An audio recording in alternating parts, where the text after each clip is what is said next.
Hello guys, welcome to BPSC online academy. कैसे हैं आप लोग? आप लोगों ने न्यूज़ देखी होगी कि यूपी पीसीएस भी हो सकता है कि पोस्टपोन्ड हो जाए, है ना। अगर अभी पोस्टपोन्ड होगा तो इलेक्शन के बाद ही हो पाएगा, आई थिंक जून में होगा फिर। बट अभी कोई ऑफिशियल नोटिफिकेशन आया नहीं है ना। अभी तक तो एडमिट कार्ड आ जाना चाहिए था। 6 तारीख हो गई है, 1-2 दिन देखा जा सकता है। उसके बाद बाकी तैयारी आप लोग अपनी अच्छे से कीजिए जैसे कर रहे हैं, है ना। नहीं होगा तो और टाइम मिल जाएगा, और होगा तो बस तैयारी तो सबकी उतनी होगी ही, है ना। तो चलिए शुरू करते हैं हम लोग अपना आज का सेशन, जो पॉलिटी का ही कंटिन्यू करते हैं। चलिए, कल हम डीपीएसपी कर रहे थे, उसी को कंटिन्यू करेंगे, ठीक है। किसके द्वारा कहा गया है कि नीति निर्देशक तत्वों का राज्य प्राधिकारियों के लिए शैक्षिक महत्व है, ठीक है। प्राधिकारियों मतलब जो सरकारी लोग होते हैं, सरकारी संस्थाएं होती है, उनके लिए इम्पोर्टेंस है। क्योंकि जितनी भी स्कीम्स बनती है गवर्नमेंट की या स्टेट गवर्नमेंट की या पंचायत की हो गई, म्यूनसिपैलिटी की, जितनी भी स्कीम्स बनती है उसमें डीपीएसपी का बहुत बड़ा रोल होता है। उन सबको मद्देनज़र रखते हुए ही सारी स्कीम्स बनाई जाती है, ठीक है। ये किन्होंने कहा था? तो BN राव ने कहा था, स्टेटमेंट है ये, ठीक है। किसने कहा था कि निदेशक तत्व सामाजिक क्रांति के उद्देश्यों की प्राप्ति के माध्यम है, ठीक है। किसने कहा था? ग्रैनविल ऑस्टिन ने कहा था, ठीक है। ये स्टेटमेंट याद रखेंगे, बहुत आजकल बीपीएससी पूछ रहा है और अदर एग्जाम में भी पूछे जा रहे हैं। आर्टिकल 46 क्या कहता है? राज्य समाज के कमज़ोर वर्गों के शैक्षिक और आर्थिक हितों को बढ़ावा देना, ठीक है। राज्य या समाज के कमज़ोर वर्ग, ठीक है, जैसे ईबीसी हो गए, ओबीसी हो गए, SC STs हो गए, है ना, माइनॉरिटीज़ हो गई, उनको क्या करना? उनकी शिक्षा के लिए आगे बढ़ना, है ना। गवर्नमेंट पढ़ाती है ना, उनको अलग से रिबेट्स मिलने जाते हैं हर चीज़ों में, फीस में भी मिलता है, ताकि उनकी क्या हो, लोग एम्प्लॉयमेंट में आ गए, एजुकेशन में आ गए, उनको कंसेशन दिया जाता है एजुकेशन के फील्ड में भी। तो किस में आता है? आर्टिकल 46 में। आर्टिकल 47 पोषाहार स्तर और जीवन स्तर को ऊंचा करने तथा लोक स्वास्थ्य को सुधार करने का राज्य का कर्तव्य है। अब इसमें PM पोषण आ जाता है, ठीक है, मिड डे मील आ जाता है, ठीक। इसमें और बहुत सारी स्कीम्स है। देखिए, ये सारी चीज़ें आपको मेंस में किस तरीके से काम देंगे, अगर मेंस में क्वेश्चन पूछा जाता है तो डीपीएसपी लागू ना होते हुए भी किस तरीके से हमारे सरकार की नीतियों में है, वो दर्शाइए। तो आप हर एक आर्टिकल को कम से कम 5-6 आर्टिकल अगर आप अच्छे से एलोबोरेट कर देंगे कि इस आर्टिकल के तहत ये होता है और इसके रिलेटेड 3-3 स्कीम्स जो है वो गवर्नमेंट लाई है, तो आपके आंसर अच्छे ऑब्वियसली अच्छा होगा, है ना। यही सारी चीज़ें मेंस में काम देगी, ठीक है। जब पूछेगा कि उस तरीके से इसको बताइए कि कितना स्तर तक हमने डीपीएसपी को लागू करने में योगदान दिया है, तो हर एक कदम, हर एक चीज़ के लिए आप आर्टिकल लिख सकते हैं और आर्टिकल के साथ उसकी स्कीम्स को भी लिख सकते हैं। मेंस का आंसर तो यहीं से तैयार हो जाएगा अगर इसको आप अच्छे से पढ़ लेंगे सारे आर्टिकल्स को, ठीक है। किसने नीति निर्देशक तत्वों को लक्ष्य एवं आकांक्षाओं का घोषणा पत्र कहा था? ठीक है, केसी, वेरी इंपॉर्टेंट है। डीपीएसपी बहुत इंपॉर्टेंट हमारे लिए हो जाता है आफ्टर फंडामेंटल राइट, ठीक है। ध्यान में रखेंगे इन सारे स्टेटमेंट्स को। आगे देखेंगे, नेक्स्ट स्टेटमेंट ही है, किसने नीति निर्देशक तत्व को कर्मकांडी आकांक्षा कहा है? कर्मकांडी आकांक्षा तो किसने कहा है? सर आइवर जेनिक्स ने, ठीक है। भारतीय संविधान के किस भाग को लागू करने के लिए विधान की आवश्यकता होती है? विधान की आवश्यकता होती है, भाग 4, ठीक है। नीति निर्देशक तत्व को लागू करने के लिए क्या है? विधान की आवश्यकता है। नेक्स्ट देखते हैं, राज्य नीति निर्देशक सिद्धांत, यानी डीपीएसपी में बोलूँगी, ठीक है। इसकी जगह बहुत लंबा हो जाता है, डीपीएसपी बोलूँगी। डीपीएसपी में किसके बारे में संविधान शांत है? तो प्रौढ़ शिक्षा के बारे में, ठीक है। प्रौढ़ शिक्षा के बारे में क्या, डीपीएसपी में कुछ चीज़ें नहीं बताई गई हैं। संविधान के किस भाग में आर्थिक न्याय को संविधान का लक्ष्य घोषित किया गया है? आर्थिक न्याय, देखिए मैंने बताया था ना, आर्थिक न्याय सोशल न्याय 2 जगह दिया गया। आर्थिक न्याय कहाँ कहाँ दिया गया? फंडामेंटल राइट में आर्थिक न्याय की कोई चर्चा नहीं है, ठीक है। क्या है? प्रियम्बल में है और डीपीएसपी में है। इन 2 जगह क्या है? आर्थिक न्याय की अवधारणा है। ये बहुत बार क्वेश्चन में एग्जाम में पूछा गया क्वेश्चन है। नीति निर्देशक तत्वों में आर्थिक लोकतंत्र का विचार किसने दिया? देखिए, डीपीएससी में ये जो आर्थिक की बात हो रही है किसने दिया? तो BR अम्बेडकर साहब ने दिया था। आर्थिक क्षेत्र में समाजवाद का विचार किसने दिया? समाजवाद का विचार किसने दिया? पन्नीकर ने दिया, ठीक है। आगे देखते हैं, भारतीय संविधान में नीति निर्देशक तत्व यानी डीपीएसपी का प्रावधान किसके लिए किया गया? ये सिर्फ सरकार के लिए है, ठीक है। फंडामेंटल राइट किसके लिए? जनता के लिए। लेकिन डीपीएसपी किसके लिए? सरकार के लिए, है ना। और ये पॉजिटिव इम्पैक्ट देती है। फंडामेंटल राइट कहीं ना कहीं नेगेटिव इम्पैक्ट देती है कि अगर आप नहीं दीजिएगा तो वो जस्टिसेबल है। लेकिन डीपीएसपी क्या है? जब कोई प्रेशर नहीं रहता है किसी के ऊपर, तो वो काम ज़्यादा अच्छे से किया जाता है। है ना। डीपीएसपी में क्या है कि प्रेशर नहीं है कि आपको ये देना ही है, तो जो और आप देखिएगा तो सारी स्कीम डीपीएसपी के इर्द गिर्द घूमती है, ठीक है। किस संविधान संशोधन के द्वारा 6 से 14 वर्ष के बालकों के लिए शिक्षा का प्रावधान मौलिक अधिकार बनाया गया? इसको फंडामेंटल राइट भी बनाया गया है, ठीक है। 86 कॉन्स्टिट्यूशनल अमेंडमेंट एक्ट 2002, ये डीपीएसपी भी है और फंडामेंटल राइट भी है। किस संविधान संशोधन द्वारा अनुच्छेद 31 को भारतीय संविधान में जोड़ा गया? 31 को जोड़ा गया है। 31 क्या है वो आप लोग देख लीजिएगा 25वें संविधान संशोधन द्वारा, और कमेंट सेक्शन में बताइएगा, ठीक है। 25वें संविधान संशोधन द्वारा इसको क्या किया, जोड़ा गया। देखिए एक और आपका मेंस के लिए आ गया, डीपीएसपी और मूल अधिकार में अंतर। ये तो बीपीएससी ने हज़ारों बार पूछा है, लेकिन अब ऐसा नहीं पूछेगा, लेकिन किसी और तरीके से पूछ सकते हैं। जो मैंने बताया कि डीपीएसपी को सरकार ने किस तरीके से अपने स्कीम्स में लाई है, या कहाँ तक हम उसको अचीव कर पाए हैं डीपीएसपी को, ये बताइए, है ना। घुमा फिरा के कैसे ही पूछ देगा, तो वही लिखने हैं, आर्टिकल्स लिखने हैं और उसके बारे में जितने रिलेटेड स्कीम्स है वो लिखने हैं। जैसे आर्टिकल 47 था इंटॉक्सिकेशन वाला, बिहार में बंद है और बहुत सारे राज्यों में बंद है ना, ये सारी चीज़ें। और काउ स्लॉटर वाला, ये सारी चीज़ें मतलब उसमें लिखी जा सकती है जब डीपीएससी पे अच्छे से याद होगा तो। अब ये तो मेंस का है, ये तो पूछा हुआ क्वेश्चन है ना। क्या अंतर है? मूल अधिकार व्यक्ति को दिया गया अधिकार है, जबकि नीति निर्देशक तत्व राज्य को सौंपा गया अधिकार है, ये दायित्व है, यानी फर्ज है। ये तो राइट है, ये क्या है, ये आपकी रिस्पॉन्सिबिलिटी या दायित्व है, ठीक है। मूल अधिकार न्यायालय द्वारा प्रवर्तनीय है, जस्टिसेबल है, ये नॉन जस्टिसेबल है। मूल अधिकार में राजनीतिक लोकतंत्र का आदर्श नहीं था, जबकि निर्देशक तत्व में सामाजिक व आर्थिक लोकतंत्र का आधार नहीं है। देखिए फंडामेंटल राइट क्या है, पॉलिटिकल डेमोक्रेसी की बात करता है, लेकिन डीपीएसपी किसकी बात करता है, सोशल और इकोनॉमिक डेमोक्रेसी की बात करता है। फंडामेंटल राइट का स्वरूप सामान्यतः नकारात्मक है, जैसा कि मैंने बताया था, जबकि डीपीएसपी सकारात्मक है, क्योंकि ये जस्टिसेबल नहीं है तो बर्डन नहीं होता है गवर्नमेंट के ऊपर कि हमको ये देना ही है ना। आपातकाल के समय मूल अधिकार निलंबित किए जा सकते हैं, जबकि नीति निर्देशक तत्वों को पर किसी प्रकार का निर्बंध नहीं लगाया जा सकता। देखिए जब फंडामेंटल राइट होता है तो जो सारे 1921 को छोड़ के 21 को छोड़ के है ना, बाकी अधिकार मैक्सिमम अधिकार क्या हो जाते हैं, निलंबित हो जाते हैं। लेकिन डीपीएसपी पे इस पर कोई प्रभाव नहीं पड़ता। ये सारी चीज़ें मेल वो है। बाकी आप लिख सकते फंडामेंटल राइट कहाँ से लिया गया और डीपीएसपी कहाँ से लिया गया, ये सारी चीज़ें हैं। कौन सा संविधान में जोड़ा गया पार्ट कौन सा, ये सारी चीज़ें आप लोग मेंस का जब लिखेंगे तो इसमें ऐड कर सकते हैं। क्या देखेंगे, किसने कहा है कि नीति निर्देशक तत्व भारतीय संविधान की अनोखी विशेषता है, इसमें एक कल्याणकारी राज्य का लक्ष्य है? तो क्या है, BR अम्बेडकर जी ने कहा था इसको। इन्होंने ही आर्थिक और सामाजिक न्याय के बारे में डीपीएसपी के बारे में कहा है। नेक्स्ट देखेंगे, किस वाद में उच्चतम न्यायालय ने कहा कि नीति निर्देशक तत्व बहुमत की लघु इच्छा के प्रतीक नहीं है, बल्कि राष्ट्रीय तार्किक अनुशीलन में के परिणाम है? ये गोपाल बनाम मद्रास वाद में था, इसको अच्छे से पढ़ लेंगे 2-3 बार। बहुमत की लघु इच्छा के प्रतीक नहीं है, ठीक है, बल्कि राष्ट्रीय तार्किक अनुशीलन के परिणाम। जब भी ऐसे कुछ स्टेटमेंट याद करें ना तो ऐसे कुछ, क्योंकि बहुत सारे स्टेटमेंट है, कितने आप याद रखिएगा, कुछ ऐसे कोडवर्ड बना दीजिए, जैसे डीपीएसपी लघु इच्छा, उसमें तो देगा ही ना क्वेश्चन में, तो लघु इच्छा इक्वल टू गोपाल बनाम मद्रास वाद। अभी क्या है ना, स्मार्ट स्टडी करने की ज़रूरत है, क्योंकि कंपटीशन बहुत ज़्यादा बढ़ गया है ना। रट्टा मारेंगे, समझेंगे, रट्टा मारेंगे, इसमें समझने वाली तो बात है ही नहीं, क्योंकि इसको तो याद ही करना पड़ेगा। तो ऐसा कर सकते हैं कि इसको कोई ऐसा शॉर्ट ट्रिक बना लेंगे, मतलब कुछ कीवर्ड्स निकाल लेंगे और उसको ऐसे करके लिख देंगे, जिसको जो लगे, इसको लघु इच्छा लगे या पूरा जो याद कर सकता तो वेल एंड गुड है, अगर नहीं कर सकता तो उसको शॉर्टकट कोई बना लेंगे, ऐसे लिख देंगे। बहुमत की लघु इच्छा, डीपीएसपी बहुमत की लघु इच्छा इक्वल टू क्या है, गोपाल बनाम मद्रास राज्यवाद, बस इतना लिख देंगे। जब भी क्वेश्चन आएगा तो ये कीवर्ड से तो आप कर ही लेंगे आराम से, है ना। आगे देखेंगे, चलिए आगे देखते हैं। किस वाद में स्पष्ट किया गया कि भाग 3-4 के मध्य संतुलन संविधान का आधारभूत ढांचा है? मिनर्वा मिल्स बनाम भारत संघ। इसमें क्या कहा गया कि भाग 3 और 4 क्या है, एक मतलब संविधान के लिए आधारभूत, मतलब बैलेंस करने की ज़रूरत है, इसमें बैलेंस आधारभूत ढांचा है, ठीक है। फंडामेंटल राइट को क्या कर दिया गया, जस्टिसेबल कर दिया गया है 4 को, और डीपीएसपी को क्या कर दिया, नॉन जस्टिसेबल कर दिए गए। अगर दोनों ही जस्टिसेबल हो जाते तो गवर्नमेंट के लिए तो बहुत बड़ा बर्डन हो जाता, है ना। इतना रिसोर्स भी तो नहीं है ना इंडिया के पास कि सबको सारी चीज़ें दे सके। फिर भी वो डीपीएससी के थ्रू बहुत हद तक लोगों तक सब चीज़ पहुंचाती है।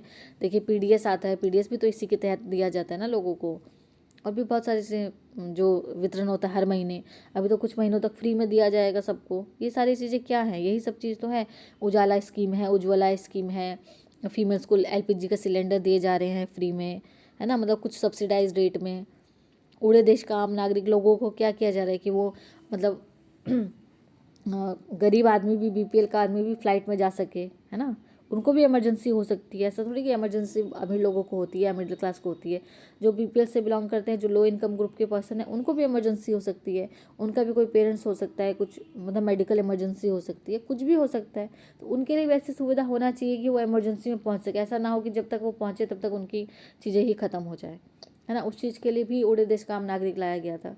तो मतलब एक स्कीम लाने के पीछे बहुत सारी चीज़ें होती हैं, और जब जब इन सब चीज़ों के बारे में जानना सीख जाएंगे तो ये मेंस के लिए बहुत इंपॉर्टेंट हो जाएगा, है ना। मेंस में बहुत सारी चीज़ें आप लोग को इसमें हेल्प कर देगी। तो हम लोग को क्या करना है, 70% PT पे ध्यान देना है ना, और 30% मेंस पे ध्यान देना है। क्योंकि सितंबर में अगर मेंस PT होगा तो जनवरी में मेंस होगा, तो 4 महीने बहुत ज़्यादा नहीं है ना, बहुत ज़्यादा भी है और बहुत ज़्यादा भी नहीं है। कुछ इस तरीके से कंपटीशन बढ़ गया है, तो और अभी ऐसे भी करना है ना। इस तरीके से PT को इस तरीके से पढ़िए कि मेंस अपने आप तैयार होता जाए, है ना। इस तरीके से पढ़ना है आप लोग को PT को, डबल मेहनत आपको ना करना पड़े। अभी सितंबर तक आप मेंस का सिलेबस 2 बार ख़त्म कर सकते हैं, इतना समय है आप लोग के पास, अगर आप लोग ज़्यादा भटके नहीं। बस ये कि ये भी फॉर्म भरे, वो भी फॉर्म भरे, ऐसा नहीं करें। एक लक्ष्य को रखें और उसी पे तैयारी करें, क्योंकि हर एग्ज़ाम का जो सिलेबस है ना स्लाइटली डिफरेंट होता ही है। अब जैसे JPSC का है, उसमें आपको टोटल झारखंड की GK पढ़नी है। UP का है तो आपको टोटल UP की GK पढ़नी है। UP का करंट अफेयर अलग से पढ़ना पड़ेगा। हाँ, बाकी जो GS है वो तो सब में सेम रहेगा, लेकिन वहाँ की GK, वहाँ का करंट अफेयर, वहाँ का बजट, ये 3 चीज़ बहुत हैवी हो जाता है वहाँ के लिए। और तीनों चीज़ें क्या हो जाती है, एग्ज़ाम में जब आसपास एग्ज़ाम दिए जाते हैं तो सारी चीज़ें खिचड़ी हो जाती हैं, है ना। इसीलिए जो जिसमें आप बेस्ट हैं, अगर आप JPSC में बेस्ट है तो अपना JPSC में ही 100% दीजिए। अगर आप UPSC में, UPPCS में चाहते हैं कि मैं बेस्ट दूँ, तो उसी में सारा टाइम दीजिए, है ना। 2 नाव में सवारी नहीं करनी चाहिए। हाँ, एग्ज़ाम दीजिए ताकि पता लगे कि क्या चल रहा है, लेकिन जो फोकस है ना वो किसी एक एग्ज़ाम पे कीजिए। सबका सिलेबस, सबका पैटर्न बहुत अलग है। चलिए इसको कंटिन्यू करेंगे। किस संविधान संशोधन द्वारा सभी DPSP को अनुच्छेद 14, 19 और 31 पर वरीयता दी गई? वरीयता किस में दी गई? 42nd में कॉन्स्टिट्यूशनल अमेंडमेंट 1976। किस मामले में उच्चतम न्यायालय ने 42nd में संविधान संशोधन की धारा 4 को अवैध घोषित किया था? देखिए, धारा 4 को अवैध घोषित किया था मिनर्वा मिल्स बनाम भारत संघ। ये जो केसेस है ना, इसके ईयर भी ध्यान रखेंगे, ठीक है। 1980। DPSP तत्व नववर्ष के प्रथम दिन पास किए गए प्रस्ताव जैसा है। किसने कहा था? संविधान सभा के सदस्य नसीरुद्दीन ने कहा था इस बात को। से आप लोग बना सकते हैं ट्रिक, DPSP नववर्ष इजिकल टू नसीरुद्दीन ऐसे लिख सकते हैं। भारतीय संविधान निर्माताओं के मन तथा आदर्शों की झलक कहाँ मिलती है DPSP से? DPSP में वो सारी चीज़ें दी गई हैं जो एक सिटीज़न को चाहिए, है ना। मतलब उसमें एक एक चीज़ों का बारीकियों से ध्यान रखा गया है। मतलब वो लोग, अगर उन लोगों के पास उस समय वो पैसे होते, अगर बर्डन नहीं होता उस समय, क्योंकि जब हम लोग आज़ाद हुए थे तो हमारे ऊपर करोड़ों का लोन था। 1947 में जब आज़ादी हुई तो करोड़ों का लोन था, साथ ही हमने पाकिस्तान को भी पैसे दिए थे। ये बातें सबको पता ही होगी, पैसे दिए थे। तो उतने हमारे पास रिसोर्सेज थे नहीं, हम लोग गरीबी से जूझ रहे थे, हम लोग भूखमरी से जूझ रहे थे। तो ये सारी चीज़ें लोगों के हाथ में नहीं थी उस समय। अगर उस समय वो सारी चीज़ें उनके हाथ में होती तो DPSP भी अभी क्या होता, जस्टिसेबल होता। मतलब इतना अच्छा बेहतरीन उन लोगों ने हमारे लिए सोचा था, इसकी कल्पना भी कोई नहीं कर सकता। जिसने अच्छे तरीके से पूरे संविधान को पढ़ लिया ना, वो जितने भी लोगों ने बलिदान दिया हम लोगों के लिए, उन सब के लिए दिल में हमेशा एक अलग ही रिस्पेक्ट रहेगी, है ना। जितनी सारी चीज़ें हैं DPSP में, बहुत ब्रॉडर कंसेप्ट है। बस ये है कि वो जस्टिसेबल नहीं है, और जस्टिसेबल ना होते हुए भी हद तक सारी स्कीम्स में लागू किया जाता है, ठीक है। राज्य के नीति निर्देशक तत्वों को लागू करने का कर्तव्य किसका है? तो राज्य यानी स्टेट मतलब सरकार। ये नहीं है ये जैसे बिहार UP वाला राज्य नहीं है ये, है ना। पता है ना आप लोगों को, इसमें कंफ्यूज नहीं होंगे। राज्य ने किस बात में केंद्र तथा राज्यों को स्पष्ट निर्देश दिया कि बाल श्रम को तत्काल समाप्त कर उसे पुनर्वास तथा कल्याण की व्यवस्था की जाए? ठीक है। MC मेहता बनाम तमिलनाडु केस, इसमें बाल श्रम से रिलेटेड था। इसको भी ऐसे लिख सकते हैं, बाल श्रम पुनर्वास, ठीक है, बाल श्रम समाप्त पुनर्वास, उसको लिख देंगे एस.सी. मेहता। ऐसे करके ट्रिक से याद कीजिए। इतने सारे नहीं हो पाएंगे ना, लास्ट में क्या होगा, कन्फ्यूज़न ही हो जाएगी। स्टेटमेंट है, किसने कहा है कि कोई लोकप्रिय मंत्रिमंडल संविधान के चतुर्थ भाग के उपबंधों का उल्लंघन करने का दुस्साहस नहीं करेगा, है ना। कोई लोकप्रिय मंत्रिमंडल यानी कि जो भी उस समय सत्ता में रहेगा वो भाग 4 यानी डीपीएसपी को क्या करेगा, इग्नोर नहीं कर सकता, है ना, उल्लंघन करने की कोशिश नहीं करेगा, कर ही नहीं सकता, क्योंकि हम लोग क्या है, एक वेलफेयर स्टेट है ना। चलिए देखते हैं किसने कहा था, ये अलादी कृष्णस्वामी अय्यर ने। किसने निर्देशक तत्वों को संविधान की आत्मा कहा है, तो जी ऑस्टिन ने कहा है। ये पहले भी रिपीट हुआ है।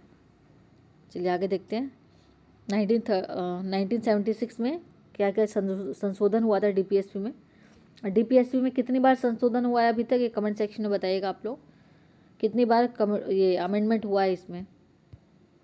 ऊपर ये दिया गया था ना 19 में उपखंड च, बालकों के स्वस्थ विकास के अवसर एवं सुविधाएं तथा नैतिक एवं आर्थिक परित्याग से रक्षा। 39 का ये मतलब जोड़े गए थे 1976 42 कॉन्स्टिट्यूशन अमेंडमेंट एक्ट में, ये जोड़े गए थे। देखिए कितनी बार संशोधन हुआ है डीपीएसपी में, ये भी यहाँ लिखा हुआ है। 39 का समान न्याय निःशुल्क विधिक सहायता। 43 का उद्योग के प्रबंधन में कर्मकारों का भाग यानी वर्कर्स पार्टिसिपेशन मैनेजमेंट। 48 के कम है पर्यावरण वन तथा वन्य जीवों की रक्षा, ठीक है, ये सारी चीज़ें इसमें आ जाती हैं। फिर सेकंड हुआ था 44 बार, ये दूसरी बार संशोधन हुआ है डीपीएससी में। क्या जोड़ा गया इसमें, आर्टिकल 38(2) को राज्य की आय की असमानताओं को कम करने का प्रयास करेगा तथा प्रतिष्ठा अवसर एवं सुविधाओं की असमानताओं को समाप्त करेगा, यानी जो असमान इनइक्वालिटीज़ है इसको ख़त्म करेगा, इनइक्वालिटीज़ को क्या करेगा, ख़त्म करेगा, ख़त्म करने का प्रयास करेगा। 86 कॉन्स्टिट्यूशनल अमेंडमेंट एक्ट में क्या लिखा था, 42 का प्रतिस्थापन ये किया गया। देखिए कौन कौन से आर्टिकल किस किस संशोधन में जोड़े गए, सारे याद रखने हैं। तीसरी बार हो गया ये। चौथा, इसका मतलब 4 बार जो है अभी तक डीपीएससी में संशोधन हो चुका है, ठीक है, ये लिख लेंगे। डीपीएससी में 4 बार अभी तक संशोधन हो चुका है 2011 तक। 97 कॉन्स्टिट्यूशनल अमेंडमेंट में क्या जोड़ा गया, ये सहकारी समितियों का गठन जोड़ा गया, ठीक है। 43 ख में,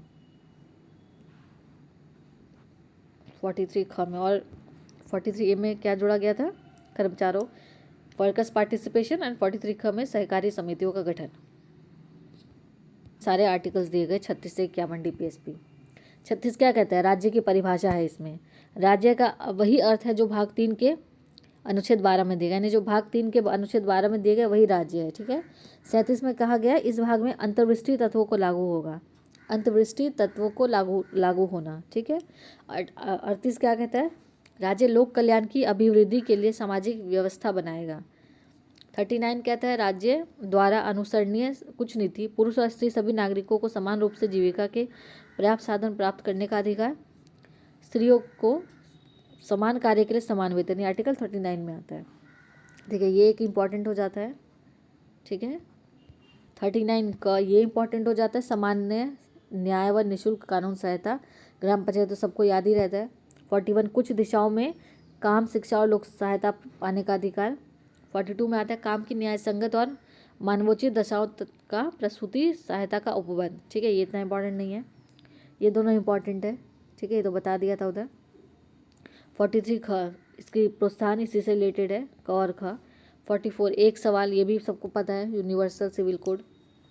45 में क्या आ जाता है, देखिए 45 में क्या आता है, 6 वर्ष से कम आयु, देखिए इसमें 6 वर्ष से कम आयु के बच्चों की बात हो रही है, ठीक है। इसमें आंगनवाड़ी इसमें आ जाता है, आंगनवाड़ी, इसमें छोटे बच्चे होते हैं ना।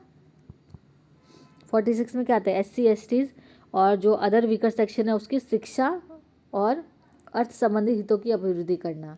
माइनॉरिटीज़ के बारे में बात हो रही है, माइनॉरिटीज़ क्या हो गया, SC ST and other backward classes. 47 में क्या आ जाता है, यही इंटॉक्सिकेशन, यानी ऐसी चीज़ें जो स्वास्थ्य के लिए हानिकारक है उसको लोगों तक ना पहुंचाया जाए। पोषाहार स्तर और जीवन स्तर को ऊंचा करने तथा लोक स्वास्थ्य के का सुधार करने का राज्य का कर्तव्य है ना। अगर कोई दारू पीता है, कोई नशे वाली चीज़ लेता है, तो ये राज्य की जिम्मेदारी है उसको क्या करे, उसको बंद करें या उसको ख़त्म करने के लिए उपाय निकालें, है ना। इसलिए शराबबंदी बिहार में की गई थी। 48 कृषि और पशुपालन का संगठन। 48 का में पर्यावरण से रिलेटेड है। 49 में राष्ट्रीय महत्व यानी जो मॉन्यूमेंट्स है हमारे उसकी रक्षा करना। लिखा रहता है ना कि आप ही की संपत्ति है, आप इसको नुकसान नहीं पहुंचाए। लोग लाल किले में जाके लिख देते हैं, कुतुब मीनार में जाके लिख देते हैं, ताजमहल में भी लोग जाके अपने अपने नाम लिखते हैं। तो ये सारी चीज़ें क्या, गंदगी ना फैलाना वहाँ पे, उसकी रक्षा करना, क्योंकि हमारी धरोहर है, उस चीज़ से रिलेटेड 49 आर्टिकल में है। सबसे इंपॉर्टेंट है इसमें 50, ठीक है। 50 क्या कहता है, जुडिशियरी को एग्जीक्यूटिव से अलग करता है, ये इंपॉर्टेंट है। और 51 कहता है अंतर्राष्ट्रीय शांति व सुरक्षा की अभिवृद्धि, मतलब आपको इंटरनेशनल पीस बनाए रखना है और सुरक्षा, देश की सुरक्षा का हितों का ध्यान में रखना है। ये नहीं कि आप इससे कोई बात बोल देंगे जिससे हमारे किसी देश के बारे में कुछ बोल दिया जाए या अपने ही देश में किसी के बारे में बोल दिया जाए जिससे क्या हो जाए, दंगे फसाद हो जाए, तो ऐसा कोई काम नहीं करना है, आर्टिकल 51 कहता है, ठीक है। कुछ चीज़ में इंपॉर्टेंट है वो ध्यान रखेंगे, जैसे 46 हो गया, 47, ये 48 के दोनों, ठीक है। 36 वाला हो गया, ये सारी चीज़ें क्या रखनी है, पूरी अच्छी तरीके से याद रखनी है। आज DPSP को यहीं तक करते हैं, नेक्स्ट करेंगे कल वीडियो में, फिर मिलेंगे। Thank you for watching BPSC online academy.